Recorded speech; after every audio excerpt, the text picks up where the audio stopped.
নমস্কার। আমরা পড়ছি পূর্ণতীর্থ পরিক্রমা। কামারপুকুর আমাদের কাছে পূর্ণতীর্থ। আজ আমরা পড়ব কামারপুকুরে যুগীদের শিব মন্দির।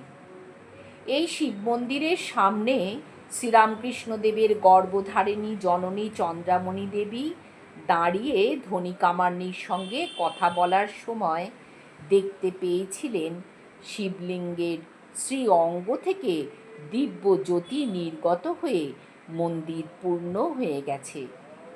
সেই জ্যোতি বায়ুর মতো তরঙ্গের আকারে ছুটে আসছে। এই অদ্ভুত দর্শনের কথা তিনি ধনীকে বলার আগেই সেই জ্যোতি তাকে ঘিরে ফেলল এবং তার ভিতরে প্রবলভাবে প্রবেশ করল। তিনি ভয় পেয়ে অজ্ঞান হয়ে পড়ে গেলেন। পরে তিনি অনুভব করলেন এই জ্যোতি তার উদরে প্রবেশ করে তার গর্ভ সঞ্চার করেছে।